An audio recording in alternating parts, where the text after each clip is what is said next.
대선 동북아 전망과 해법에서 뭐 우리 다 전문가분들을 모셔서 오늘 뭔가 해법이 나올 것 같은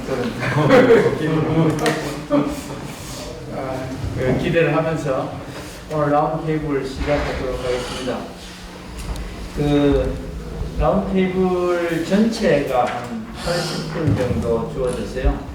제가 이렇게 크게 두 파트로 나눠봤습니다. 하나는 그 현재 상황의 진단과 전망, 그걸로 한 각자 10분 정도씩 한 바퀴 돌고요. 두 번째는 해법은 있느냐, 내 나름대로의 해법에 대해서 한 5분에서 7분 정도, 뭐 그렇게 하면 한 40분 될 것 같고, 맨 마지막에 혹시 뭐 빼먹은 거 있으면 좀 보완하는 그냥 한 5분, 10분으로 각자가 아니라 전체 합쳐서 한 10분 정도, 그 정도로 돌아가고자 합니다. 그래서 뭐 크게는 두 파트로, 하나는 현황과 뭐 현황에 대한 진단과 전망, 그 다음에는 해법, 이렇게 돌아가겠습니다. 그래서 사실은 그 우선 뭐 다 유명하신 분들이 얼굴만 봐도 다 아시지만 마스크를 썼으니까 그래도 좀 제가 그 TV 녹화를 위해서 좀 소개를 드리면, 우선 가나다 술로 그냥 하겠습니다. 우리 김남중 교수님, 지금은 강릉 원주대에 계시지만 통일부에서 오랫동안 통일 정책을 다루시고 남북 회담본부, 회담대표까지 하시고 지금 학교 가서 고학을 가르치고 있습니다. 그 다음에 백중기 교수님, 지금 한신대 교수로 복직하신 걸로 알고 있습니다만, 한때 학교 내에서는 큰 일도 하시고 총장 직무대행도 맡으시고 하다가 최근까지 통일교육원장 맡으시다가 지금 학교로 돌아가시고 계십니다. 그 다음에 이정철 교수님, 네, 서울대 정치외교학부에 계시고 숭실대에서 오랫동안 활동하시다가 서울대로 옮기셔서 지금은 정치외교학부에 계시면서 통일평화연구원 통일학센터장도 맡고 계시는 걸로 알고 있습니다. 예. 활동을 많이 하고 계시고, 그 다음에 이제 마지막으로 천혜선 교수님, 연구원이라고 그래야 되나, 서울대 통일평화연구원에 직을 두고 계십니다만, 통일부 차관으로 2019년까지 계시면서 통일정책을 주도하시다가 지금은 잠시 연구하는 그런 직에 있습니다. 저는 뭐 별로 직함은 없습니다만 한반도 미래연구원의 초대 원장하고 나서 지금은 뭐 고문 이렇게 해서 그냥 오늘 사회에 오는 걸로 있습니다. 그래서 아까 말씀드린 대로 순서는 크게 두 파트로, 하나는 현재 상황의 진단과 전망, 두 번째는 얘기를 해결할 해법에 대해서 나누는 걸로 하겠습니다. 작금의 상황이 북한이 올해 들어서 중단거리를 포함해서 ICBM까지 제가 숫자를 세보니까 60개 정도가 넘은 것 같아요. 그리고 최근에는 드디어 실거리에 준하는 고도 6,000m가 넘고 1,000km 가는 ICBM을 쏘아올려서 한반도를 비롯한 국제사회의 긴장을 잔뜩 고조시키고 있는 그런 상황. 그래서 이걸 어떻게 이 긴장된 상황을 해소해야 될지 다들 머리를 삼고 있는 상황 같습니다. 심지어는 안보리에서 회의를, 제재 결의를 위해서 회의를 열었지만 안보리 상임위 다 5개국에서 반대하는 사람이 있다 보니까 도저히 통과가 안 되고 15개국 중에서 11개 나라가 밖에 나가서 장외에서 이게 방어문을 발표하는 그런 웃지 못할 일까지 벌어지고 있는 게 지금 상황. 그래서 이제 요거를 우리가 어떻게 봐야 될 건지, 이 상황을 어떻게 전망하는지에 대해서 그냥 가나다 순으로 가도록 하겠습니다. 특별히 없이. 가나다 순보다 네. 가장 최근에 퇴직하신 분 안 하신 분. 네, 그러면 지금 이제 가나다 순으로 하거나 학교 계신 분이 부터 먼저 하거나 둘 중에 하는데 두 개가 다 겹치시는데. 지금 네 분이 다 학교에 적을 두고 있어서 방법이 없습니다. 그래서 만약에 이정철 교수님이 허락을 해주시면 이정철 교수님 먼저 하시고 그 다음에는 김남주 교수님, 백 교수님, 청자관님 이렇게 가시고 아니면 그냥 제일 먼저 하셔도 돼요. 예, 알겠습니다. 예, 이 교수님 먼저 하시는 걸로 하겠습니다. 어쨌든 발표하시는 분은 마스크를 벗는 자유를 드리겠습니다. 예, 제가 뭐 보니까 제 후배라서 먼저 맞는 걸로 이렇게 하겠습니다. 뭐 트럼프 시절부터 얘기할 건 없을 것 같고요. 최근 상황의 변화를 중심으로 제가 판단하고 있는 것을 말씀드리겠습니다. 이번에 미중 정상회담에서 어쨌든 미국 측의 태도 변화가 있느냐 없느냐 그게 조금 관심의 대상이 되겠고요. 서브스턴스가 있는 변화 여부는 아직 드러나지 않고 있는데 외형상으로는 바이든 대통령의 중국에 대한 태도가 과거보다는 좀 더 부드러워진 거 아니냐 이렇게 판단이 되고요. 우리와 관련된 문제는 대만과 결국은 북한 문제인데 대만 문제에 대해서 미국이 하나의 중국 원칙을 바이든 대통령이 강조를 하면서 어떤 협상의 제스처를 좀 던진 거 아니냐 이런 생각이 듭니다. 그럼에도 불구하고 북한 문제에 대해서 중국은 제 판단으로는 미국이 성의 표시를 해야지 중국이 움직일 수 있는 거 아니냐 이런 원론을 좀 던진 것 같고요. 그 얘기는 그동안 바이든 행정부가 북한에 대해서 전략적 인내 투다라는 평가를 받을 정도로 대북 무시 전략을 반복해왔는데 거기에 최소한의 변화가 시작되면 중국이 북한을 평화관리 모드로 개입할 수 있지 않느냐 이런 중국의 원론적 답이 있었던 것 같습니다. 이런 상황에서 이제 저희가 기대하기로는 어쨌든 바이든 행정부가 상원을 장악한 상황에서 외교적인 이니셔티브를 최소한 발동할 수 있는 국면이라고 볼 때 미국이 글로벌 공공재를 생산할 책무나 의무를 이 동아시아에서도 보여주느냐 지금 이제 그 상황인 것 같고요.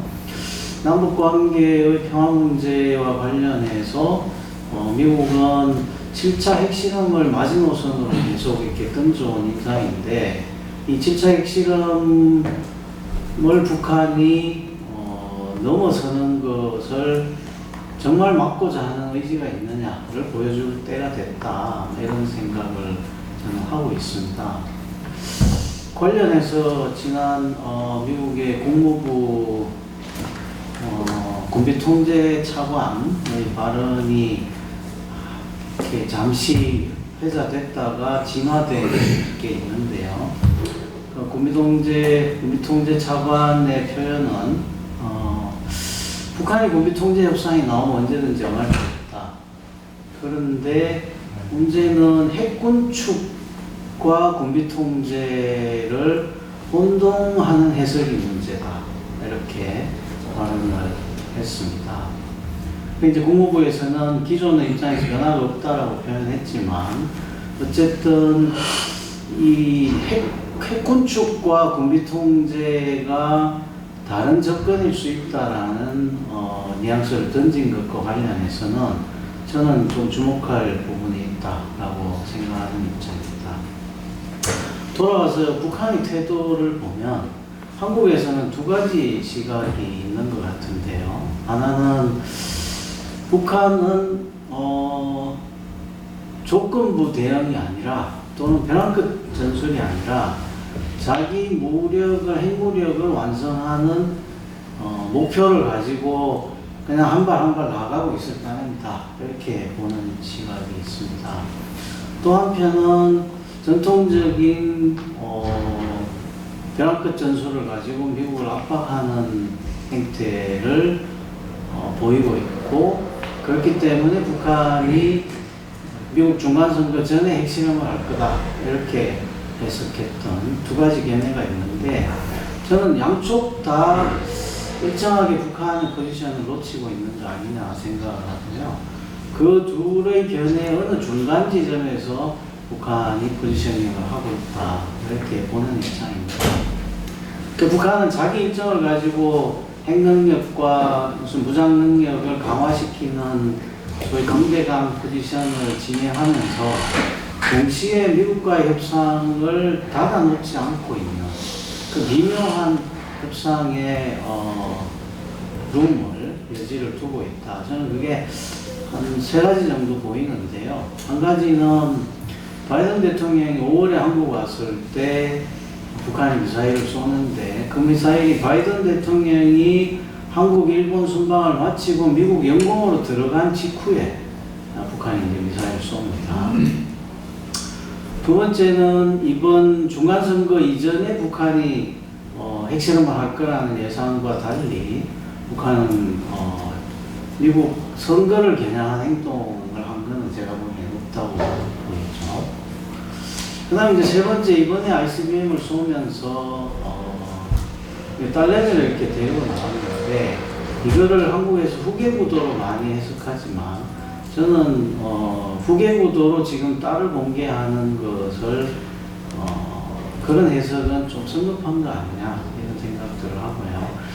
일종의 이게 방어용이다라는 어떤 톤다운 해석을 위한 그런 태도 아니겠느냐 이렇게 생각을 합니다.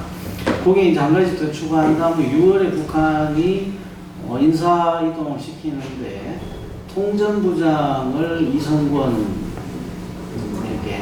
그리고 외무상을 최선희에게 시키는데, 저는 이제 이런 인사구도는 전적으로 통미봉남, 그러니까 미국과는 협상의 여지를 두고 남북관계는 강경론으로 가는 이런 인사 조치였다고 생각을 합니다.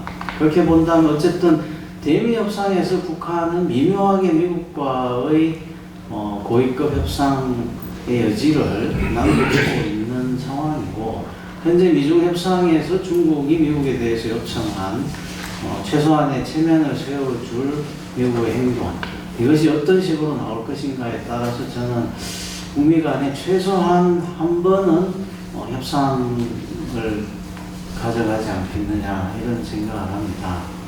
마지막으로 한국 정부는 선거 과정에 이제 윤 대통령이 후보 시절에 북한 주정론 그리고 선제 타격론, 이게 이제 북한이 공격하는 지금 빌미가 되고 있고요. 당선이 된 후에 이제 집권 후에 보훈처에서 원점 타격론을 언급까지 했죠. 그래서 이 선제 타격, 원점 타격, 이것에 대한 북한의 소위 킬체인 삼축체제 무력화 시위, 이게 지난 9월, 10월에 집중적으로 보여준 북한의 군사훈련들의 양상 아니냐. 그래서 남북관계에서 권영세 장관이 이어달리기를 얘기를 했지만 실질적인 substance가 보여지지 않은 상태에서 권영세 장관이 남북관계를 주도한다는 시그널보다는 여전히 MB 시절의 김태호 등등의 이 정책 흐름이 더 강하다는 인상을 남기고 있는 것이 북한으로서는 남북관계를 진행할 이유가 없다라는 태도를 정당화시키는 이런 상황 아니겠느냐 이렇게 생각을 합니다. 그래서 한국 정부가 담대한 구상을 던졌지만 그것이 정말 진정성이 얼마나 있느냐와 관련한 후속 논의들이 제기되지 않으면서 현재는 한국 역할이 대단히 군사적 압박 위주로 이렇게 되어 있는데, 향후 상황 전개에 따라서 저는 북미 간의 협상 과정에 협상이 만약에 된다면, 시작된다면 한국 정부가 어떤 포지셔닝을 할 건가에 대한 고민이 좀 있어야 될 시점이다 이렇게 생각합니다. 예, 일단 그까지 정리를 잘 해주셔서 뒤에 분들이 뭐 좀 쉬워질 것 같기도 하고 그렇습니다. 하여튼 자, 그러면 이제 우선 이정철 교수님이 현 상황을 보시면서 앞으로 이제 좀 갈 길을 이제 뭐 이렇게 디딤돌을 넣었다고 그렇게 생각을 하시고, 김 교수님께서 보는 시각 현재 상태를 진단하시는 게 뭐 다른 것도 있을 거고 뭐 같은 것도 있을 것 같은데 그냥 같이 말씀을 한 10분 정도에 해주시면 되겠습니다. 글쎄요, 저도 지금 대학에 몸을 삼고 있긴 한데, 뭐 이게 집중적으로 계속 보거나 그러지 못해서 굉장히 좀 그렇긴 합니다만, 뭐 좀 전에 이정철 교수님께서 전반적으로 정리를 잘 해주신 것 같아요. 거기서 더 보태거나 그럴 건 사실 없을 것 같은데, 그냥 제 생각 그냥 혹시 다르게 보는 점이나 뭐 다른 게 있거나 그런 거보다는요, 네. 그냥 생각 몇 가지 말씀드리면, 오늘 이렇게 보다가 보니까 통일부에서 아마 당대한 계획 구상인가 그거에 대한 해설을 이렇게 브리핑을 했더라고요. 그래서 그 내용을 좀 이렇게 봤습니다. 근데 사실 담대한 구상 처음 나왔을 때 그 얘기 비판이라고 그럴까? 뭐 그런 것들이 이제 비핵개방 감천과 뭐 유산 거다. 사실 모든 남북 관계라든가 이런 것들을 핵 문제와 연계시킨 그런 문제에 대해서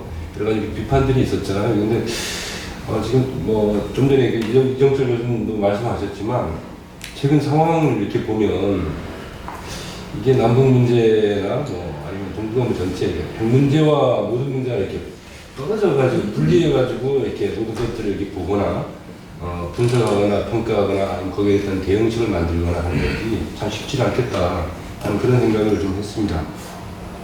근데 지금 뭐 평가, 현재 상황 진단이나 뭐 그런 것들을 좀 말씀을 좀 드리면 어차피 두 가지 문제인 것 같습니다. 하나는 이제 북한 핵 문제와 관련된 부분이고, 최근에 뭐 며칠 전이었던 것 같은데 화성 17형 발사를 했던 그런 부분이 있고, 거기에 따라서 북한이 얘기하는 것들을 쭉 이렇게 봐야 되는 부분인데, 사실 이게 옛날 트럼프하고 이제 2차 정상회담, 북미 간의 2차 정상회담 이후에 북한이 발차 당대회인가요? 거기서 이제 여러 가지 얘기했던 것들이 있습니다. 굉장히 핵 전략에 대한 여러 가지 다중화하고 그다음에 정밀화하고 이런 것들 좀 얘기를 한 것들이 있는데, 사실 이것들이 목표를 좀 얘기한 것 같고, 이런 목표들 달성을 위해서 계속 진짜 일직선으로 지금 달리고 있는 그런 상황이 아닌가 생각이 들어요. 근데 뭐 그런 상황 속에서 지금 북한이 비핵화와 관련해서 어떤 협상이 나오거나 그러기는 굉장히 어려운 상황이 아닌가요? 그러니까 일단 북한 입장에서는 비핵화를 중간에 어떤 염두에 두고 아니면 제재를 염두에 두고 어떤 대화 같은 것들을 시도하기보다는 일단 8차 당대 때 얘기했던 여러 가지 그런 목표들을 달성하기 위해서 계속 노력할 거다 하는 생각이 듭니다. 그건 이제 대신 이제 그런 8차 당대 때 얘기했던 그런 목표들 같은 것들이 어느 정도 달성이 되었다고 판단이 되면, 과거 2017년 말 자기들이 완성 선언을 하고 18년도에 이제 대화에 나왔던 형태, 그런 형태로 자기들이 이제 어느 정도 완성이 됐다고 생각이 들면 일치를 표현이 좀 이상합니다만 그런 생각이 좀 들었습니다. 하나는 최근 동북아 아니면 국제 정세 전반에 관해서 북한이 어떻게 인식하고 있냐는 부분이 며칠 전에 G20 정상회의에서 여러 가지 한미일 회의도 있었고 한중 회의도 있었고 여러 가지 정상회담이 있었는데, 이거 관련해가지고, 북한이 21년 9월인가, 이거 최고인민회의 할 때 김정은이 현재 국제 정세를 전반적으로 신냉전 구도로 보고 있다라고 하는 얘기를 한 적이 있었습니다. 그러면서 자기들이 이제 중국, 러시아하고 굉장히 각별한 관계를 부각하려고 굉장히 여러 가지 노력을 하고 있는 그런 상황이라고 생각이 들어요. 그런데 이번 G20 정상회담 거기서 이제 한미일이나 뭐 한미일 선언이죠. 선언하고 뭐 한일, 한중 뭐 여러 가지 회담을 했는데 거기서 우리 정부가 그 뭐 독자적인 은퇴 전략 같은 것들 얘기를 좀 했던 것 같아요. 사실 이게 글쎄 뭐 이게 아마 윤석열 정부의 그 과거에 우리 뭐 동평구라든가 신남방 정책 이런 것들에 대비되는 하나의 정책으로 은퇴 전략을 얘기하는 것 같아요. 그런데 과연 이게 뭐 어떤 의미인지는 뭐도 잘 모르겠습니다만 기본적으로 저기 한미일하고 북중러의 삼각구도, 신냉정구도 사실은 뭐 샌프란시스코 체제에서 만들어졌던 구도가 좀 더 강화되는 어떤 신냉정구도 쪽으로 가는 게 아닌가 하는 그런 생각이 좀 들었습니다. 그리고 뭐 이런 상황 속에서 이제 중국도 참여를 하고 있고 러시아도 참여를 하고 있는 상황 속에서 우리 정부가 굉장히 공격적으로 그런 얘기들을 했기 때문에 그 북한 핵 문제와 관련해서 우리 정부가 이렇게 어떤 협조 같은 걸 얻기는 조금 더 어려워지지 않았나 하는 생각이 좀 들어서 좀 안타깝다는 생각이 좀 들었고요. 뭐 그래서 이 전반적으로 북한도 지금 신냉전 구도라고 하는 그런 상황 속에서 이 핵 문제를 가지고 다루고 있고 자기들의 국가 전략을 지금 짜고 있는 그런 상황이라고 상황 속에서 이제 북한 입장에서는 중국 러시아 쪽에 기대서 일단 핵을 완성한 핵 완성 아니면 핵 보유를 하는 나라로서 지위를 확보하기 위한 여러 가지 노력도 하면서 동시에 제재 문제가 이번에 뭐 국제사회에서 문제가 됐지만 뭐라 그럴까요? 조금 중러가 협조를 안 하는 그런 상황이 되면 결국은 이 국제사회 제재 틀 자체가 형해화되는 그런 측면도 있고 해서 북한 입장에서는 굉장히 어떤 면에서는 호시절이 아닌가 하는 생각이 좀 들었습니다. 그래서 이런 상황 우리가 이게 그러니까 신냉전 구도라고 하는 상황을 만들어 가는데 이루어지고 있는 그런 상황 속에서 우리가 과연 어떤 스탠스를 취해야 되는지 이런 것들에 대해서 좀 고민이 좀 필요한 그런 상황인 것 같고요. 하나는 이제 북한이 자기들이 이제 18차 장대 때 얘기했던 그런 핵 전략을 다 어느 정도 완성한 이후에 이제 대화에 나왔을 때 우리가 과연 그동안 가지고 있던 그 비핵화 전략 같은 것들을 가지고 과연 협상을 할 수 있을까? 그러니까 과연 북한이 핵을 포기를 하는 그런 것들을 염두에 두고 우리가 협상을 시작할 수 있을까 하는 그런 데 대해서 조금 의문이 있다. 그렇게 그 정도로 말씀을 드리겠습니다. 네. 예, 하여튼 그 기본적인 구조는 이 교수님하고 비슷하지만은 조금 다른 거는 신냉전 구도로 판단하고 있으면 우리가 협상의 여지도 좀 떨어지고 또 8차 당대 목표를 완성했다고 생각하고 이후에 나왔을 경우에 과연 비핵화가 뭐 어려워질 수도 있겠다. 뭐 그런 정도로 정리하도록 하겠습니다. 그럼 이제 특히 원장님 때 실력을 좀 감을 좀 가지고 오늘은 그 전공 자료 쪽 얘기를 드리겠습니다. 두 분 말씀 주로 이 현안 문제 관련해가지고 한반도 내부와 북미 관계에 주로 말씀 많이 하시고 저도 많은 부분에서 동의를 합니다. 저는 그래서 오히려 그 한반도 문제를 결정하는 구조에 대해서 좀 얘기해 볼까 해요. 예를 들어 지금 국제질서 구조가 어떻게 변동되는가에 따라서 사실 한반도 문제가 결정될 거기 때문에 해결 방식도 우리가 어떻게 세계 질서의 변화를 정의하느냐에 따라서 해결 방식도 달라질 거라고 봐요. 예를 들자면 조금 전에 김남중 교수님 얘기했듯이 요즘 신냉전 담론들이 굉장히 많죠. 그래서 실제로 신냉전 담론이 실현된다라면은 실제로 저희가 냉전 구도에 맞는 스탠스를 잡아야 되는 것이고, 그렇지 않고 신냉전 구도, 재밌게도 지금 신냉전 구도를 얘기하는 게 중국하고 러시아죠. 그리고 미국이나 유럽 같은 경우는 신냉전을 오히려 부인을 합니다. 그 얘기는 역으로 얘기하면 그 중국과 러시아 같은 경우 신냉전 구도에 대한 우려가 굉장히 많은 거고, 미국과 중국 같은 경우는 신냉전 구도로 가면서 실제로 미국의 전략적 입지를 좁히기 싫다라는 거죠. 그랬을 때 재미난 현상이죠. 실제 내용적으로는 신냉전 같은데 실제로 그 세계 전략을 구사하는 미국은 신냉전이 아니라고 얘기하죠. 그리고 그런 질서를 희망하지도 않는다 이런 얘기합니다. 그래서 어쨌거나 그 신냉전이 실현된다라면은 우리 같은 경우는 신냉전에 준하는 아마 전략을 선택하기가 쉬울 겁니다. 이게 굉장히 가장 쉬운 길이죠. 근데 보통 쉬운 길에는 좀 대가가 따르죠. 어려운 길에는 보상이 따르려면 쉬운 길에는 좀 대가가 따르는데 실제로 우리가 아직 그런 선택은 하지는 않았다고 봐요. 그래서 잠깐 그 현재 국제 질서를 좀 보고 정부가에 미치는 영향과 한반도 의미 뭐 정도를 미리 얘기하면 우리가 두 번째 파트에서 토론할 때 나름대로 좀 그 서로 해법을 유추해 볼 수 있지 않나 그런 생각이 듭니다. 제가 볼 때는 제일 먼저 현재 그 안보 분야에서도 국제 질서의 디커플링 현상이 나타나고 있다고 봐요.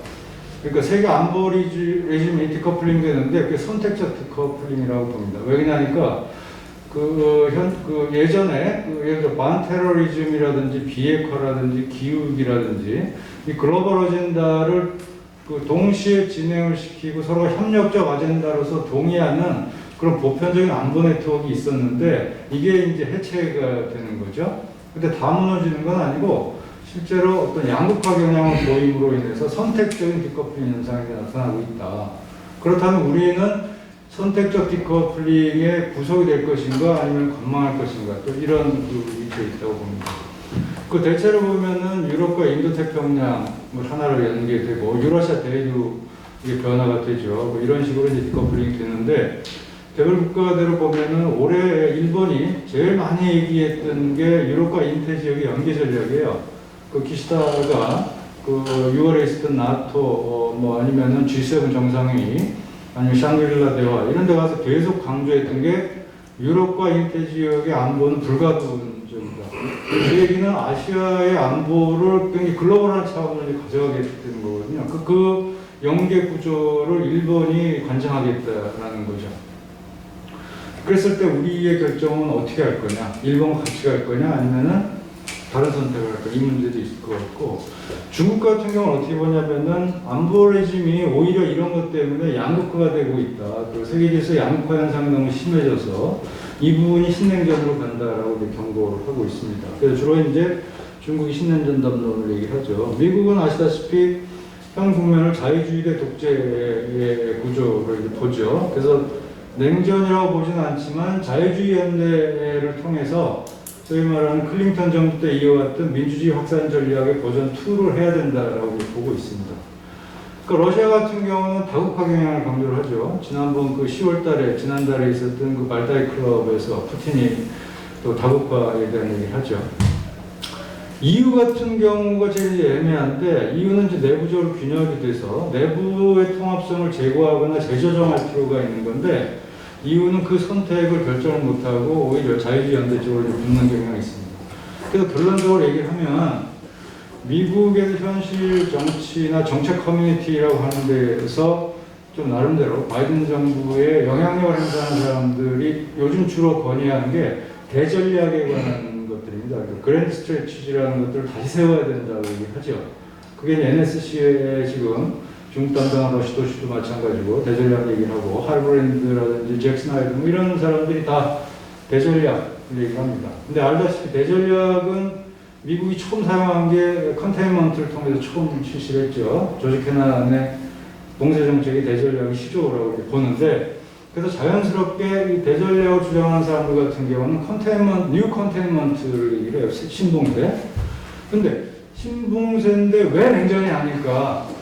이 부분에 사실은 좀 저희도 깊게 봐야 되는 부분이 있다고 봐요. 왜 그러냐니까 실제로 대전략은 얘기하지만 대전략에 대한 확신은 아직 없다고 봐요. 그러니까 예를 들어서 정책 커뮤니티나 국제정치학계에서 얘기하는 거는 두 가지 얘기가 있는데 하나는 지금까지 IR 이론들이 다 깨지고 있다라는 얘기를 하죠. 그거는 현실주의학자도 마찬가지고 뭐 민주주의 이론가들도 마찬가지입니다. 그렇다면 어떤 IR로 하나로도 이 정책을 설명하기 어렵기 때문에 좀 더 신중하게 분석을 해야 된다는 측이 있고 다른 측은 아까 얘기했던 대전략 수립의 시기다라고 보는 거죠. 왜냐하니까 중국과 러시아가 대전략으로 들어가기 때문에 미국은 여기에 대전략으로 맞설 수밖에 없고 대전략을 통해서만 세계 역사를 바꿀 수 있다면 이런 논리죠.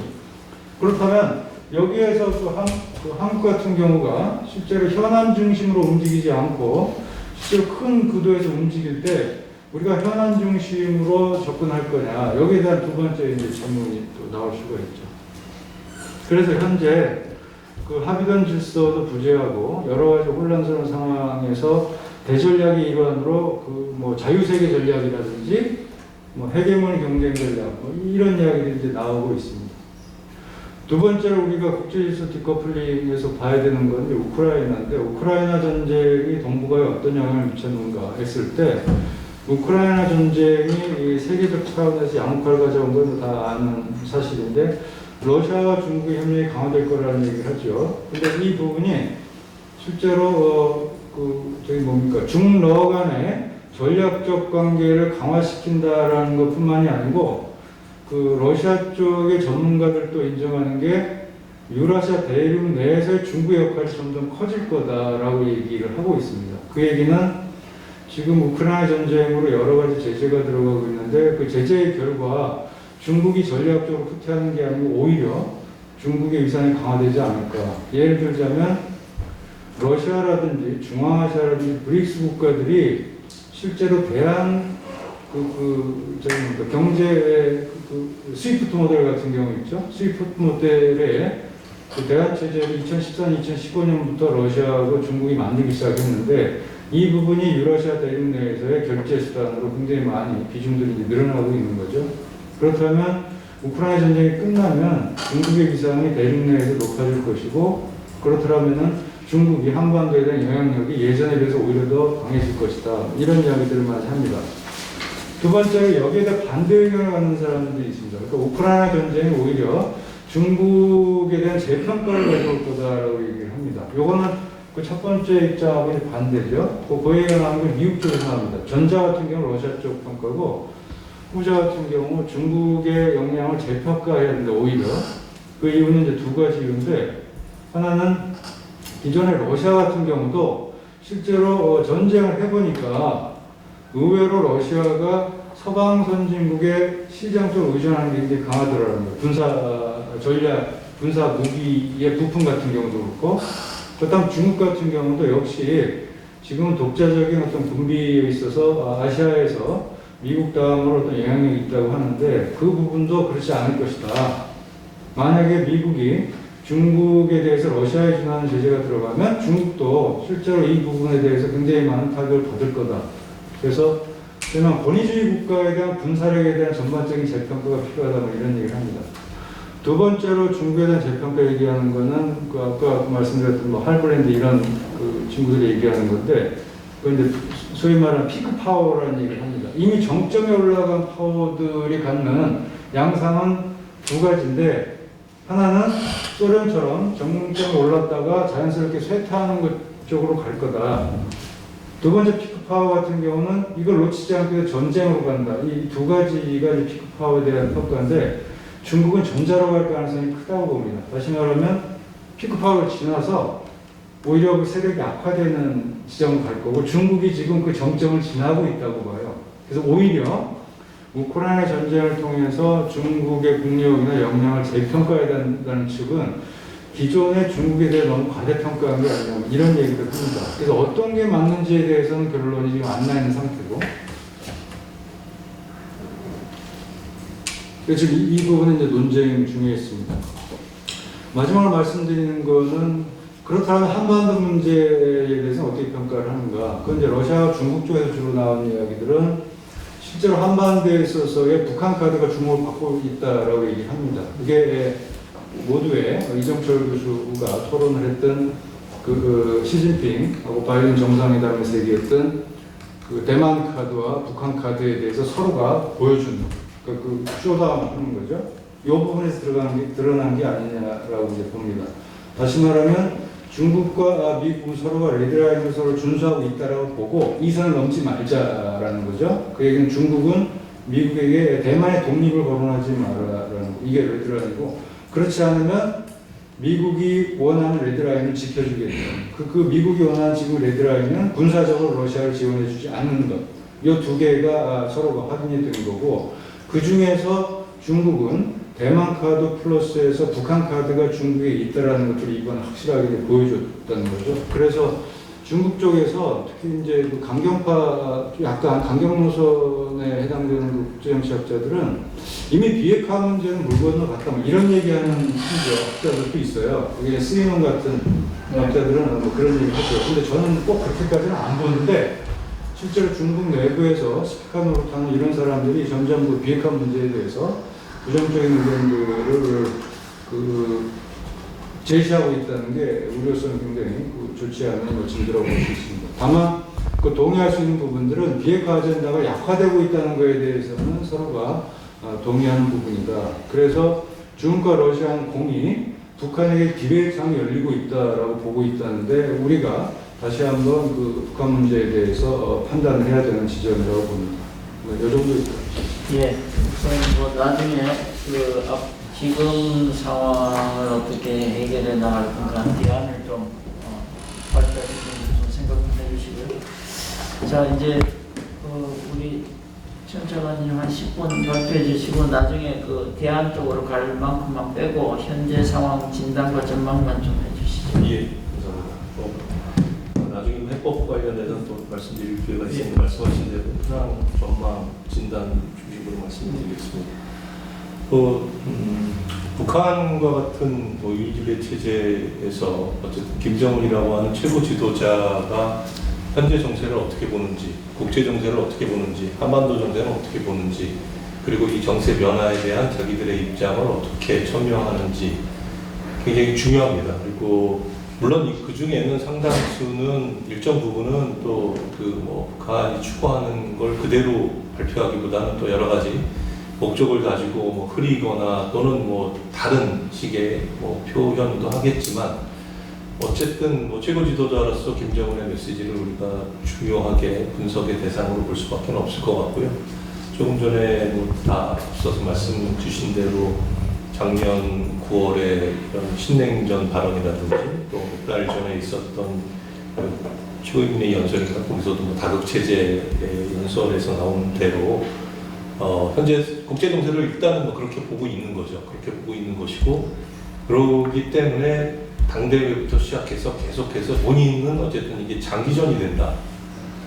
장기전이 되고, 그런 상황에서 정면 돌파를 하겠다. 정면 돌파라는 건 어쨌든 그런 국제 정세 인식이라면 이런 동북아나 한반도에서 북중러대 한중일이기 때문에 중국 러시아와의 협력을 강화하면서 현재의 어려운 이런 제재라든지 압박 상황을 하여튼 완전히 벗어나지 못하겠지만 그래도 어느 정도 유지해 나가면서, 그러나 핵무력을 계속 강화해 나가겠다라는 그런 전략적인 판단을 한 것 같습니다. 물론 이제 거기에는 아주 미시적으로는 우리 정부, 새 정부 출범 여러 것도 있겠지만, 사실은 이거는 지난 우리 이제 문재인 정부 시절부터도 어떻게 보면 그런 입장으로 대처를 해온 것으로 볼 수밖에 없을 것 같고, 이미 당대회에서 얘기한 당대강 선대선 얘기를 지금도 계속해서 미사일 발사가 있는지 얘기를 하고 있죠. 그래서 다만 이게 물론 이제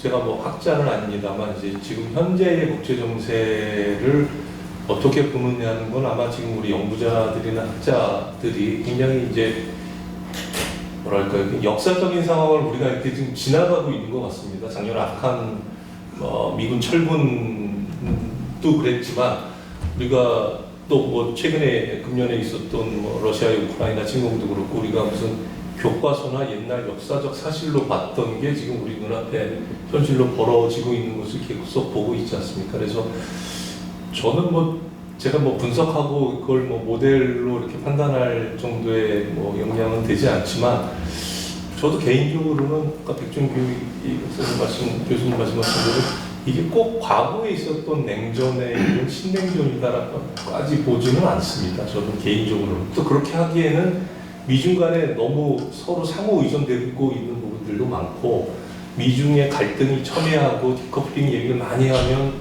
그런 것 같은데, 제가 최근 수치는 못 봤습니다만 작년 같은 경우에도 미중 무역은 규모는 사상 최고치를 갱신하고, 중국의 대미 흑자는 4천억 불로 또 마찬가지로 사상 최고치를 갱신하고, 미국이 지금 계속 초고금리로 올라가지만 어쨌든 소비자 물가를 낮추기 위해서는 중국의 값싼 노동력에 의한 공산품이 필요하다는 건 우리가 뭐 다 알고 있지 않습니까? 그래서 그게 좀 그 표현은 뭐로 하든지 그 과거의 그런 첨예한 냉전 구도 시기의 거는 아니지만 굉장히 선택적으로 또 분야별로 디커플링이 되는 분야 있고 또 어쩔 수 없이 협력해야 되는 분야가 있는데 다만 이게 우리로서는 사실 최근 한 몇 년간 적어도 남북 관계나 한반도 문제는 이게 경쟁이나 대결의 영역이 아니라 협력의 영역이 되었으면 했는데 결과적으로는 그렇게 되고 있지는 못한 것 같습니다. 그러다 보니까 결과적으로 한반도 상황은 뭐 김정은이 얘기한 대로 신냉전 비스무리하게 가고 있는 상황인 것 같고 그게 이제 어쨌든 김정은이 지금 최근 들어서 보여주는 이런 이 무력 증강, 뭐 자위적 핵무력 강화 뭐 이런 것들이 아까 이종철 교수님 말씀하신 대로 그래서 저도 개인적으로는 일정 부분 자기 일정대로 그러니까 그런 국제정세 판단에 따른 자기 일정대로 가는 부분이 있고 또 거기에서 어떤 뭐 벼랑끝 전술 내지는 어떤 카드로 쓰기 위한 부분도 뭐 일부는 있을 수 있다고 생각합니다. 근데 전체적으로는 지금은 어떤 카드보다는 일정 부분까지는 가는 데까지는 그리고 지금은 불행히도 뭐 트리거 조항이 있다 뭐다 하지만 현실적으로 제재와 압박을 할 수 있는 추가 제재 이런 게 다 사실상 지금 무력화되고 있는 상황이다 보니까 저도 남북관계 북핵 문제를 다뤄봤지만 이렇게 북한한테 앞이 열려 있었던 적이 과거 한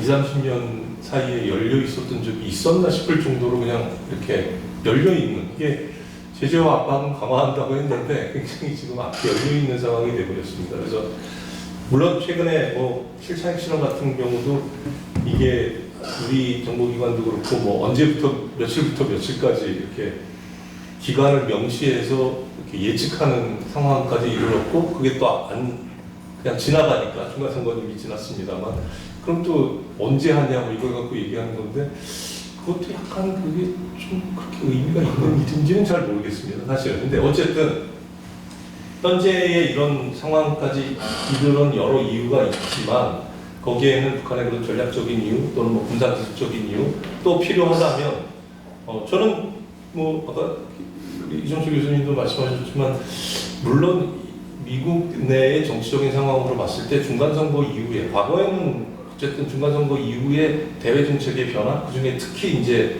대북 정책의 변화가 있었던 적도 있었기 때문에 그 가능성을 저는 뭐 완전히 배제하지는 않는데 그렇게 가능성이 높아 보이지는 않습니다.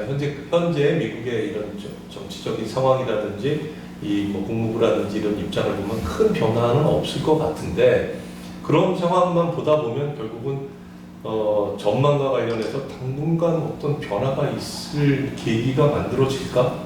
그리고 그걸 만들기 위해서 그러면 한국 정부나 뭐 또는 미국 정부가 조금 더 뭔가 적극적인 걸 할 생각이 있을까라는 좀 그런 부분에 대해서는 조금 의문을 갖고 있습니다. 근데 그러다 보면 이게 이제 뭐 북한이 소위 말하는 핵무력 보도가 계속 진행되는 상황을 볼 수밖에 없기 때문에 지금 뭐 유엔에서 얘기를 한다는 건 어떻게 보면 그냥 가만히 있을 수 없기 때문에 그냥 이런저런 조치를 취하는 거지 실질적인 조치로 이어질 거라고 기대하기 좀 어려운 것 같고요. 그래서 이게 그러면 계속 앞으로도 소위 확장 억제의 실행력을 강화하는 부분 또는 삼축을 포함한 그 첨단 억제 전략 강화를 지금 지금 정부에서 강력하게 추구하고 있는데 그것만으로 과연 문제가 해결될 거라고 아마 그걸 강조하는 분들도 그렇게 생각하지는 않을 것 같습니다. 그래서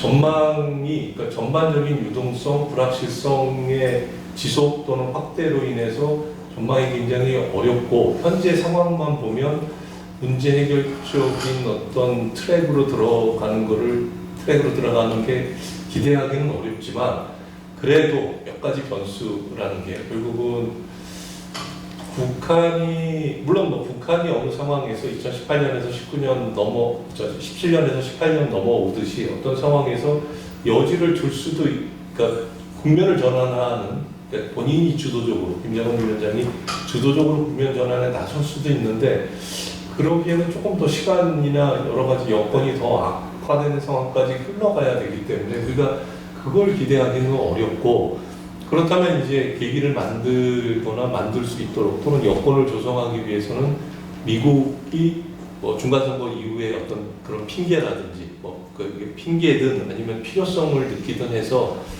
아니면 뭐 2024년 대선을 앞둔 상황에서 그러면 북한 문제는 계속 현재와 같은 지금 뭐 전략적 인내가 아니고 지금은 용어가 있었는데 잊어먹은 하여튼 예 하여튼 뭐라고 표현하지만 사실상 전략적 인내 시즌 2인데 이걸 그냥 2024년까지 갈 건지 아니면 여기서 그래도 좀 한번 계기를 만들기 위해서 좀 움직여 볼 건지 움직여 보려고 생각할 때 어쨌든 또 한미 간 또는 미일 간의 또 협의가 필요한 부분이 있는데 그런 부분에서 한국이나 일본이 이게 좀 필요하겠다 좀 한번 움직여 보자 아니면 우리 지금까지 이렇게 해왔는데 갑자기 혼자 나가면 어떻게 하냐라는 식으로 또 아직 잡는 형식으로 갈지는 모르겠습니다만 일단 약간 그런 식의 계기가 만들어지기 전까지는 당분간 내년적으로 그렇게 현재의 이런 교착 국면, 갈등 국면의 지속이 좀 계속될 수밖에 없지 않나 하는 그런 전망입니다. 예. 이제 우리 현재 이제 진단을 하시는 걸 이게 정리를 좀 해보면 이제 3년 만에 만들어진 미중 정상회담에서 중국으로 좀 북한 문제에 중국이 좀 역할을 해라. 이제 거기에 대해서 중국 쪽에서는 최소한의 미국의 성의 표시가 있어야 될 거 아니냐. 이런 입장이고 이제 여러 가지 예전의 상황으로 보자면 미국이 중간 선거 이후에 다음 이제 다시 재선을 위해서 뭔가 카드를 내놓거나 북한을 어떤 형태로든지 좀 그런 대화를 하거나 해결해야 될 그런 필요성이 있어서 뭘 좀 내놓으면 좋은데 그게 나오지 않는 순간에서는 제재는 계속되고 물론 제재가 지금 옛날처럼 효과적이지는 않겠지만 그래도 제재는 계속되고 있는 상황에서 북한이 이제 마냥 기다릴 수는 없으니까 지금 이제 실거리에 준하는 지금 ICBM을 계속해서 발사를 하고 있고 거기다가 이제 다탄두를 정착할지 더 소형화를 할 건지 진전은 계속 핵무력화를 갈 텐데 이제 그 상황에서 우리가 뭘 할 수 있느냐 하는 이야기죠. 그러면 이렇게 그게 신냉전으로 간다면 우리 여지가 더 없어질 거고 그렇지 않고 미국이 뭔가를 좀 카드를 내놓을 수 있으면 다행이지만 그렇지도 않은 상태에서 북한이 더 핵무력을 강화해서 지차 핵실험을 한다든가 아니면 리엔트리 실험을 한다든가 다탄두를 한다든가 더 소형화한 그런 실험을 한다든가 하여튼 이런 여러 가지 우리 가능성이 발생한다고 했을 때 그게 아마도 2023년도 상반기 중에 만약에 있다고 아니면 있을 수도 있다고 본다면 우리가 그럼 이 문제를 자꾸 방송 중계하듯이 질책 실험을 하면 단호한 조치를 취하겠다. 그게 꼭 러시아가 우크라이나에 들어가면 단호한 조치를 취하겠다고 한 거하고 똑같은 국제사회라는 게 빨리 뭐가 합의가 이루어지지 않으니까. 그런데 과연 이 상황에서 그런 북한의 앞으로 예상되는 형태, 그 다음에 이거를 우리 미와 한국 아니면 중국이 뭘 어떻게 해야 될 건지 하는 거. 이거 사실 우리가 쉽게 해법을 마련할 수는 없지만 그래도 여기 이제 전문가들이고 공부하시는 분들이 있으니까 내 생각에는 이런 걸 좀 했으면 좋겠다 하는 거를 좀 한 5분 정도에 걸쳐서 그냥 이야기해 주시면 좀 정리를 할 수 있을 것 같습니다. 이제는 좀 순서를 바꿔서 먼저 하시고 그 다음에 백 교수님 하시고 그다음에 조금 학자 이 문제 오래 하신 이정식 교수 세 번째 하시고 천장한 네 번째 하시고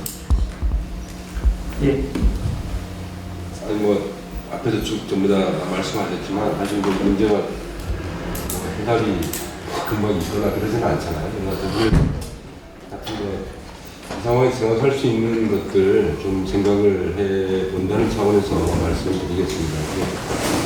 아까 얼핏 뭐 그냥 말씀드렸습니다. 북한이 기본적으로 지금 8차 당대회 때 얘기했던 여러 가지 핵과 관련된 자기들의 기술적인 뭐 보안이라든가 양을 늘린다거나 하는 그런 것들을 좀 추진하고 있는데 이제 우리가 그게 쭉 가서 언제 그 시점이 돼서 이제 대화에 나온다거나 어떤 형태로 이제 협상을 하게 되는 뭐 그런 상황을 전제로 이야기를 해야 될 것 같아요. 그런데 우리가 이런 문제, 핵 문제 관련해서 논의할 때 먼저 북한이 진짜 핵을 비핵화할 의지가 있느냐 하는 부분에 대해서 좀 고민이 좀 필요할 것 같습니다. 그 부분에 대한 물론 뭐 우리 입장에서는 당연히 이제 북한의 비핵화를 추구를 해야 되는 건데 좀 더 현실적인 얘기들을 우리가 좀 해야 되는 거 아니냐 하는 생각이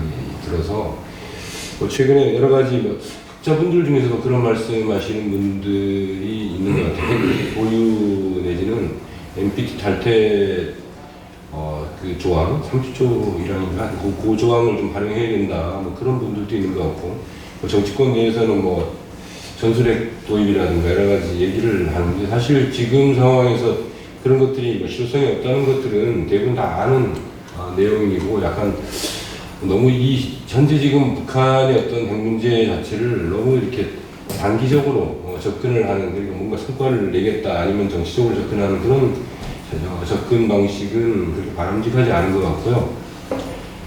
조금 현재 지금 북한의 어떤 핵 무력의 어떤 상황, 자기들이 핵을 사실상 만들었다고 하는 상황을 우리가 인정하기는 어렵지만 이 문제에 접근할 때 좀 장기적인 시각에서 접근을 했으면 좋겠다. 그러니까 좀 처음 하는데 비핵화를 목표로 아니면 전체적인 로드맵을 다 만들어서 이렇게 접근하는 게 그렇게 쉽지는 않을 것 같아요. 그래서 처음에 동결 정도부터 시작을 해서 좀 더 시간을 가지고 좀 장기적으로 접근하자 뭐 그런 말씀을 좀 드려야 될 것 같고요. 하나는 이게 북한의 문제는 우리가 그동안 쭉 봤지만 중국 러시아 협조가 없으면 우리가 미국하고 일본 국제사회와 협조를 해서 대북 제재만 한다고 해서 해결된 문제는 아니라고 생각이 듭니다. 그러니까 결과적으로 어떤 형태가 됐든 중국과 러시아의 협조가 이제 필수적이다. 그건 다 동의하는 그런 입장이잖아요. 그래서 최근에 지금 아까 말씀드렸습니다만 독자적인 인태 전략 이런 것들을 얘기하면서 너무 중국이나 러시아를 우리가 나서서 이렇게 좀 압박하는 게 그렇게 바람직하지는 않은 것 같아요. 또 하나는 저는 이제 한중 정상회담 쪽에서 중국이 먼저 얘기를 꺼낸 것 같은데 그 1.5트랙 얘기 나오는 부분 그 부분은 우리가 좀 적극적으로 활용을 좀 해야 된다. 이게 공공 외교 차원에서 당연히 필요한 부분이거든요. 그래서 중국이나 러시아와 일정 부분 협조를 계속 하기 위해서도 경제 부분도 마찬가지고 안보 부분도 마찬가지겠죠. 1.5트랙을 일단은 좀 활용을 하면서 현재 정부 스탠스를 바꾸기는 좀 어려울 것 같고 그래서 그 정도는 당연히 좀 필요한 게 아닌가 하는 생각이 들고요. 그리고 현재 지금 전체적으로 북한의 핵 문제, 핵 수준 자체가 지금 단순히 우리가 확장 억제 계속 주장하고 그런 것들만 가지고 해결하기에는 일정 부분 시간이 좀 지나버린 게 아닌가 하는 생각이 좀 들어서 현재 지금 북미대화 지금 미국의 입장도 봐야 되겠지만 북미대화를 통해서 이렇게 해결해 나가는 그런 것도 중요하겠지만 사자회담이나 육자회담 같은 분이 말씀드린 것 같은 취지입니다만 그런 것들을 중국, 러시아가 참여하는 형태로 그런 것들이 좀 진행이 되었으면 좋겠다. 그리고 이것들이 현재 지금 북한의 핵 무력 수준을 우리가 고려를 하면서 간다면 좀 글쎄요, 제가 너무 두서없이 왔다 갔다 해서 그런데 헬싱키 모델 같은 것들 좀 고려를 옛날에 그동안 그런 얘기들 많이 나왔어요. 이제 많이 나오긴 했지만 좀 진지하게 좀 고민해야 되는 시점이 아닌가 생각이 들어요. 그러니까 그게 그냥 단순히 남북 간의 대화, 북미 간의 대화를 통해서 북한이 비핵화를 끌어내기는 쉽지 않겠다 하는 생각이 들어서 그런 생각을 좀 했고요. 일단 그렇게 말씀을 예. 우선 그 시간적으로 많이 지나간 것 같고 조금 장기적으로 보면 동결부터 시작해서 차차로 진전해 나가고 북미만 아니라 좀 넓혀서 사자 육자로 좀 가는 게 어떠냐 이제 그런 이야기를 보겠습니다. 자, 그럼 백 교수님 좀 하시죠. 예. 직전 토론에서 했던 부분에 대해서 제가 상당히 기억하는 게 실제로 그 이정철 교수님 얘기했던 게 미국이 글로벌 공공재 또는 아시아의 공공재를 어느 정도까지 제공할 의지가 있는지 이 부분이 굉장히 중요할 것 같아요. 그래서 그 부분에 대한 우리가 아직 확인을 안 한 상태라. 우리 이제 한미동맹 관계이기 때문에 한반도에 대해서 어느 정도 이제 합의가 됐는데 그 외 지역에 대해서는 그래서 그 부분을 좀 고려를 할 필요가 있고 그 속에서 북한 문제로 봐야 될 것 같다. 그런 생각이 들고 김남중 그 교수님 얘기 예, 저는 굉장히 상당히 많은 공감을 합니다. 그래서 북한이 8차 당대 목표, 사실 전략국가죠. 그걸 여전히 추진하고 있고, 그 달성을 위해서 갈 건데, 더더군다나 이제 기회의 창까지 열려서, 우리 천차관님 또 얘기를 하셨듯이, 실제로 이제 북한을 핸들링하기가 쉽지는 않을 거다라고 봐요. 그렇다면 어떻게 할 거냐? 저는 이제 그런 생각이 듭니다. 실제로 북한은 전략 국면에 들어갔다면 우리도 이제 전략 국면에 들어가야 되는데 그거는 장기적인 정책을 봐야 되는 거다. 그런 생각이 들어서 그 그러니까 북한 정책에 대한 프레임뿐만이 아니고 구조도 한번 다시 생각해 봐야 되지 않는가. 다시 말하면 경제적 보상과 제재로 우리가 항상 그렇게 접근했는데 제재나 경제적 보상의 프레임이 아니고 다른 차원으로 접근을 해야 되는데 좀 더 거시적인 구조죠. 여기나니까 봤듯이 동북아 세계의 구조가 다 바뀌고 있고 실제로 북한 자체도 장기적인 전략실이 있고 들어갈 때 우리도 거기에서 움직여야 되는데 그러려면은 비핵화 문제에 대해서 협상 아젠다로서의 비핵화 문제를 진지하게 한번 재조정할 필요가 있지 않나 그런 생각이 듭니다. 그러니까 비핵화가 되기 전까지는 우리는 움직이지 않을 거야라든지 이런 부분을 여전히 유지를 할 거냐 이 부분에 대한 고려가 두 번째로는 한반도 문제를 다루는 틀이 실제로 지난 정부에서는 그 북미 관계가 굉장히 유용한 틀이었는데 그거는 중로와 협조적이다라는 전제 하에서 이제 그렇게 되는 건데 지금은 이제 그 구조가 그렇지가 않기 때문에 중국과 러시아를 오히려 좀 적극적으로 긍정적으로 판단을 해야 되는 게 아닌가 이런 생각이 들어서 미중일러를 포함한 어떤 그 레짐까지는 안 되더라도 서로가 대화 국면이라든지 어떤 그 연결 네트워크 정도는 우리가 갖고 있어야 된다. 그렇기 때문에 우리가 현재 급하게 전략적 선택을 하는 게 한반도 안정에 관련해서는 그렇게 썩 유리한 것 같지는 않다. 라는 생각이 듭니다. 그래서 오히려 전략 선택을 좀 유보하는 그리고 좀 더 신중한 생각을 하는 게 필요하지 않을까 이런 생각이 듭니다. 그리고 또 참고로 얘기하면 그 제재 문제죠. 제재 문제. 실제로 여기 계신 분들이 다 동의했는데 실제로 제재에 대한 효용성 문제가 책으로도 나왔잖아요. 작년에. 제재의 경제 효과도 나오고 역사도 나오고 그랬는데 실제로 제재는 부차적인 효과 또는 예기치 못한 효과를 달성하죠. 주목적은 지금 그 김지현 원장님도 얘기했지만 실제로 우리가 그 우크라이나 전쟁 제재를 하는 목적은 우크라이나 전쟁을 포기하도록 만들기 위해서 제재를 하는 건데 응징 차원에서 제재가 되는 거예요. 그러다 보니까 제재가 본래의 목적을 달성을 못하는 거죠. 그 북한 같은 경우는 마찬가지예요. 비핵화에 대한 제재를 한다면 비핵화라는 정책이나 전략을 수정하게 만드는 목표인데 사실 그걸 하지 못하죠. 그래서 응징 차원으로 가는 거예요. 그래서 제재라는 거는 어떻게 보면은 목표를 달성하는 수단이라기보다는 응징의 수단에 가까운 거라서 실제로 비핵화를 진지한 아젠다로 생각하고 해결할 만한 수단과 정책 대안을 제시하려면 다른 거를 해야 되지 않을까 그런 생각이 듭니다.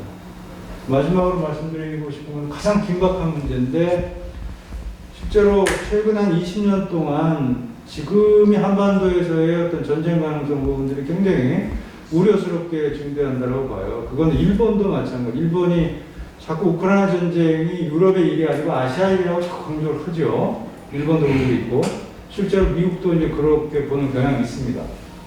근데 재밌게도 북한도 그렇게 봐요. 근데 정작 우리 대한민국 같은 경우는 현재 한반도의 전쟁 기술 어떻게 보는지 사실 궁금해요.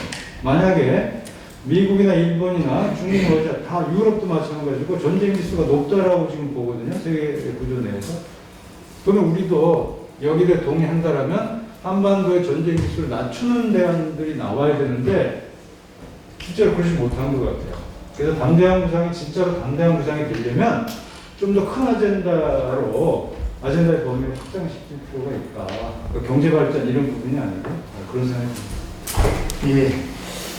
감사합니다. 우선 이정철 교수님 말씀 들을 텐데 그 현실적인 문제는 지금 북한이 뭐 핵무력 강화를 계속해 나간다고 그러면 이거를 막을 수 있는 그런 방안이 있느냐 하는 게 굉장히 좀 현실적인 문제인 것 같거든요. 우리가 뭐 협상을 뭐 확대하고 뭐가 되고 하는 그런 문제도 있지만 지금 당장 우리 눈앞에 보이는 거는 과연 전략 자산이 뭐 자꾸 한반도로 왔다 갔다 하는데 그걸 그러면 실거리 ICBM을 쏘는데 격추를 할 것인지 아니면 뭐 핵실험을 할 경우에 무슨 대응을 할 건지 나 그런 건 잘 어떻게 할 건지는 모르겠는데 그런 게 우리가 지금 닥친 상황인데 여기에 대한 어떤 이 리스크나 이 긴장도를 좀 떨어뜨릴 수 있는 방안이 있는지 좀 그것까지 좀 포함해서 말씀해 주시죠. 한 5분씩만 말씀하시면 될 것 같습니다. 예. 예. 북한은 저는 지금 2016년으로 돌아가서 쌍중단 게임을 다시 하고 있다. 저는 이렇게 보이고요. 원래 하반기 북한이 보인 모습은 남쪽에서 하는 군사훈련을 걸고 넘어서서 동시에 자기들이 뭔가 하고 있다는 프레임을 만드는 거. 그래서 우리도 잘 모르는 군사훈련을 북한 때문에 막 이런 공개되잖아요. 그건 북한에서 전략인 것 같아요. 그래서 앞으로도 끊임없이 얘네들이 쌍중단 게임을 할 거다. 예? 우리가 그래서. 뭐 어쨌든 단거리 미사일 하나하나 다 보도를 하니까 그러니까 우리도 사실은 그런 함정에 스스로 빠질 수밖에 없죠. 국민들을 안심시키는 능력을 보여주겠다 하다 보니 우리는 저렇게 가는 거고.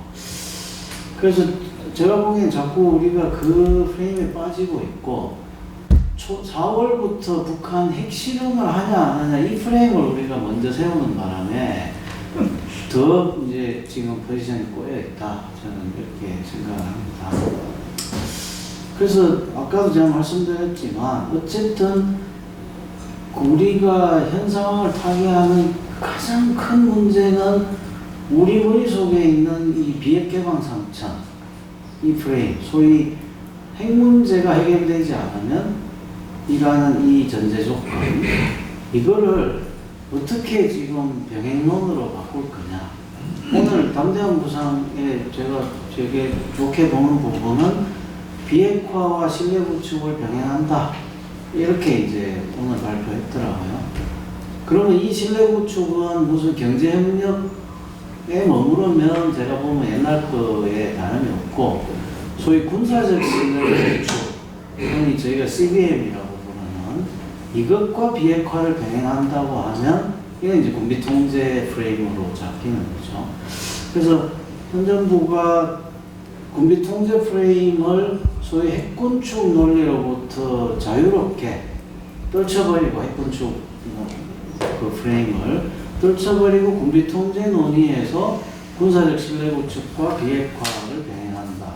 저는 그렇게 지금 생각을 바꾸는 게 한반도 평화관계의 제일 중요한 과정 아니겠느냐 그렇게 생각을 합니다.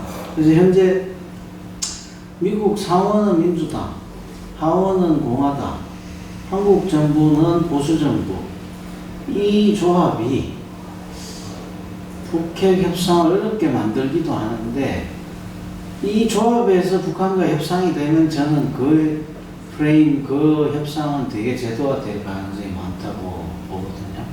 그러면 이 상황에서 북한은 어떻게든 이런 황금 분할을 상황을 협상으로 끌어내려고 북한이 하면 저희는 사실은 새로운 협상의 여지가 생기는 거고, 북한이 정말 그냥 자기들의 신냉전구도 하에서 이 핵무력 개발로만 달려나가면 답이 없는 뭐 이런 상황이라고 생각합니다. 마지막으로 이번에 담대한 구상에 보면 이 실질적 비핵화와 완전한 비핵화 이전의 초기 조치가 있는데, 이 초기 조치를 원래는 3단계로 했어요. 3개를 포함해서. 그런데 그 후에 초기 조치는 단계가 아니다 해서 지금 2단계론으로 바꿔놓은 것 같아요. 근데 실제 제일 중요한 거는 이 초기 조치 안에 다 들어있거든요. 그러니까 이 초기 조치에서 우리가 소위 군비 통제 접근을 가져오고 포괄적 합의를 하는데, 그게 하노이에서 볼턴이 얘기했던 게 아니고 소위 스텝 바이 스텝식의 포괄적 합의를 가져가고, 이런 변화들이 담대한 구상이 있느냐 없느냐, 이걸 이제 우리 대통령실이 더 구체화해 나가느냐가 저는 오늘 발표한 담대한 구상도 아직도 불완전한 부분이 있는데, 그 디자인을 국민들한테 또 북한한테 시그널을 잘 주는 것이 되게 중요하다, 이렇게 생각합니다. 예. 우선 우리 천 장관님 생각도 좀 듣고 그러고 마무리하도록 하겠습니다. 예. 대안과 관련해서는 4가지만 말씀드려보겠습니다. 첫 번째로는 현재 상황에서는 앞서 몇 분들 말씀하셨지만 해법 이전에 일단 위기관리, 상황관리가 중요한 것 같습니다. 아까 말씀드렸지만 확장 억제력이라든지 삼축, 억제 전력 강화 당연히 필요한 부분이 있지만, 이런 것들이 하여튼 좀 불필요하게 논란을 벌이거나 대내외에서, 그리고 과잉 대응을 한다거나 하는 식으로 해서 전형적인 어떤 그런 안보 딜레마 상황에 빠지지 않도록 이런 부분들이 굉장히 차분하고 굉장히 냉정하게 대비 태세를 정말 우리가 강화하는데, 실질적으로 강화를 하면 되는 것이지, 이게 어떤 보여주기거나 어떤 제스처거나 정치적인 어떤 메시지거나 이런 쪽으로 나가게 됐을 때 굉장히 좀, 아까 백준기 교수님도 말씀하셨지만 굉장히 현재 상황이 위험하다, 위기 상황이 될 수 있다. 그리고 이제 아울러서 남관계와 관련해서도 무슨 9.19 각이라든지 잠수라든지 또는 대북 전당 등 이렇게 그런 긴장을 고조시키고 갈등을 유발하고 소위 우발적 충돌이 가능한 여러 가지 상황에 대한 관리가 좀 필요하지 않나. 우리 최근에 국가적으로 굉장히 불행한 사태가 있었지만, 그런 일이 대명천지에 서울에서도 벌어지는 것처럼 굉장히 안이한 대응이라든지 이런 상황에서 하여튼 우리가 몇 배로 대응해야 된다라는 이런 게 이렇게 현장이나 야전에 어떤 압박으로 갔을 때 마침 강릉 계시지만 어떤 미사일을 쏘면 뒤로 간다든지, 최근에 폴란드 이런 데서처럼 어떤 미사일이 떨어졌는데 이게 어디서, 하여튼 그런 식이 좀 차분하고 냉정하지 않아서 뭔가 했을 때 그럼 일단 3배, 5배 대응하다 보면 하여튼 그런, 제가 위기를 괜히 이렇게 강조하려는 건 아닌데, 하여튼 그런 위기관리, 상황관리가 일단 지금은 좀 제일 중요하다는 생각이 들고, 두 번째로는 역시 그 해법은 정말 이게 문제를 해결하기 위한 좀 문제 해결적인 자세를 좀 가졌으면 좋겠다. 어떤 입장의 선명성이라든지 물론 가치도 중요하고 한데, 굉장히 실용적으로 실제로 문제를 푸는 데 도움이 되는, 그래서 제재 압박 강화하더라도 대화를 풀기 위한, 대화로 문제를 해결하기 위한 그런 공간을 계속 유지하고 확대하는데, 다만 이제 그런 구체적인 해법이 뭐냐라고 할 때는 저는 사실 여기는 이 부분을 굳이 말씀드리진 않겠습니다. 왜냐면 오늘 방금 이준표 교수님 말씀하신 오늘 발표했다는 무슨 그걸 제가 하나 보지를 않아가지고 어떤 건지 모르겠는데, 하여튼 단계적으로 어떤 해법을 만들고 사실 3단계 이전에 초기 조치, 이것도 벌써 우리가 한 20년 전부터 많이 해왔던, 우리 김남주 시장님 계시지만 캐비넷에 보면 수십 년에 걸친 해법이 3단계, 3단계 이전에 상응 조치는 어떻게 하고 여러, 우리가, 그러니까 제 말씀은 그게 다 필요 없다라든가 아니면 그걸 그냥 짜맞추면 된다가 아니라 구상이나 이런 것들은 있습니다. 그러나 어쨌든 2022년, 2023년을 본 상황에서의 이제 뭐 북한이 또 달라진 여러 국제 정세도 있고 북한의 입장도 있기 때문에 우리가 이거는 정말 실용적 관점에서 문제를 해결하기 위한 관점이라면 이걸 조정을 해서 문제는 그걸 우리가 뭐 생각을 뭐 잘 해서 되는 게 문제가 아니라 일단 그걸 가지고 한미 간의 협력이 잘 돼야 되고 그걸 가지고 우리가 가능하다면 한중 간에 또는 미중 간의 협의가 된 상태에서 남북 간에 또는 북미 간의 협의를 통해서 이렇게 풀려 나가는 거기 때문에 일단 그런 해법은 저는 뭐 구체적인 내용에 대해서 말씀드리진 않겠고 다만 그 해법이 작용하기 위한 여건과 분위기를 만들기 위해서는 방금 이종철 교수님 말씀하신 우리가 좀 익숙한 표현을 쓰자면 뭐 쌍중단에 가까운 그러니까 이런 우리의 이런 한미연합훈련 지금은 어쨌든 북한이 계속 연합훈련에 대한 대응이라고 자기네들 계속 주장을 하고 있으니까 그런 훈련과 그런 모라토리엄의 유효성에 뭐 이런 거를 맞바꾸는 이런 식의 표현은 뭐라고 해도 좀 뭐 상관없을 것 같습니다. 하여튼 그런 걸 통해서 어떤 여건과 분위기를 만들 필요는 있다. 그리고 세 번째는 편이 없습니다만 세 번째는 일단 한중 한러 관계와 관련된 겁니다. 이거 이게 뭐 아까 신냉전 얘기할 때도 그렇지만 꼭 그렇게 가지 않는 부분도 있고 다만 우려되는 건 한반도에서 약간 그렇게 비스무리하게 가는 거를 우리가 그게 우리 국익 차원에 도움이 된다면요 뭐 그렇게 또 해서 그런 동맹이나 뭐 냉전체제 편승할 수도 있겠지만 그게 전체적인 안보든 경제든 최근에 경제도 한중 간의 무역 뭐 이것도 굉장히 심하다고 하는데 어쨌든 여러 가지 측면에서 우리가 정말 국익 차원에서 한중 관계, 한러 관계도 너무 이렇게 아까 이준 교수님도 약간 어떤 것들은 좀 전략적 선택을 이렇게 너무 이렇게 급하게 단기적으로 이렇게 하는 건 굉장히 위험하다라고 말씀하시는데 저도 아주 100% 공감을 합니다. 그래서 물론 지금 정부에서는 그런 부분에 대해서 비판적이죠. 전략적 모호성에 대해서 비판적이고 전략적 물론 다른 측면도 있습니다만 명료를 강조하는데 그런 부분들이 굉장히 좀 신중하게 했으면 좋겠다. 그 말하는 뜻은 알겠으나 그리고 마지막으로 네 번째는 이제 역시 대북 대외 관계만큼이나 우리 내부의 이런 소위 뭐 국민적 합의든 뭐 아까 뭐 이어달리기라고 얘기했지만 하여튼 우리 내부의 갈등을 좀 줄이기 위한 그런 뭐 지금 오늘 이런 자리도 그렇습니다만 그래서 이런 부분 이게 여야든 뭐 국회든 뭐 전문가든 뭐 민간이든 해서 우리 내부의 이런 갈등을 좀 줄이는 노력, 남북 관계든 뭐 대외 전략이든 북핵 문제든 이런 부분들도 계속 좀 될 필요가 있겠다는 생각이 예, 고맙습니다. 우리가 이제 시간이 진짜로 5분이 채 못 남았네요. 한 3분밖에 안 남았는데 가능하면 시간 내에 끝내도록 하겠습니다. 지금 이제 뭐 대부분의 전문가들이나 해외에서 보는 시각도 한반도의 전쟁 위험성은 뭐 찾아보기 힘들지만은 우발적인 사고의 가능성은 어느 때보다도 제일 높다고 본다.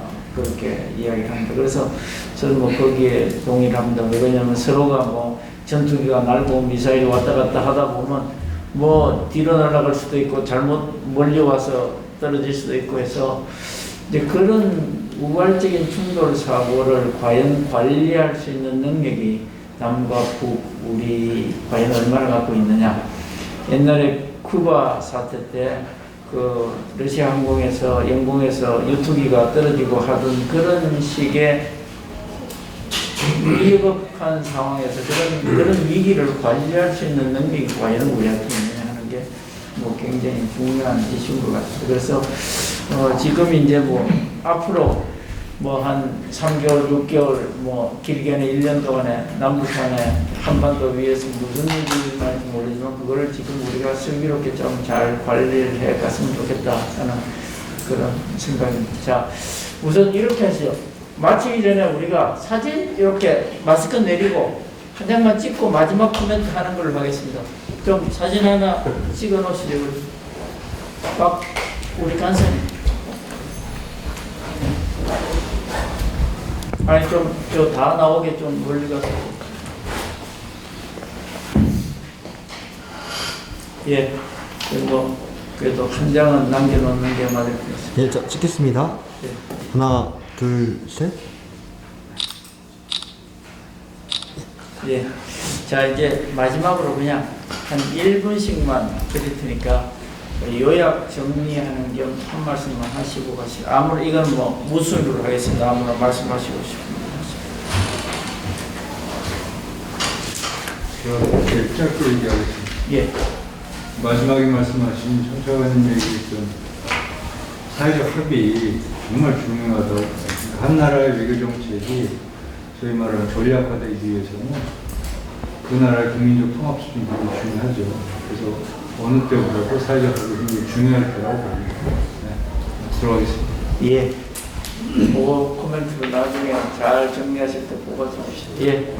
또. 예, 뭐 제가 같은 말씀입니다만 사실 얼마 전에 우리 뭐 윤철 교수 같이 참여했습니다만 이제 통일부하고 같이 저희 지금 문단포에 있는 이제 홍병원 네. 이제 물론 그때는 이제 통일 방안 민족 공동체 통일 방안과 관련해서 이제 뭐 어떤 회의를 하고 의견을 모으는 그런 자리에서 사실 이제 그때도 이런 뭐 통일 방안은 당연히 또 그는 더군다나 더 이 사회적 합의, 국민적 공감대 이런 게 필요하니까요. 그래서 그때 그런 얘기를 했지만 사실은 그런 주제보다는 이 현안이 될 수 있는 이런 안보 문제, 물론 뭐 지금 여러 국정 현안들이 굉장히 많이 좀 정치화됐다라고 해야 되나, 이게 뭐 물론 어떤 거는 또 사법화된 것도 있습니다만 하여튼 그렇지만 그래서 그게 쉽지는 않다고 생각하는데, 그럼에도 불구하고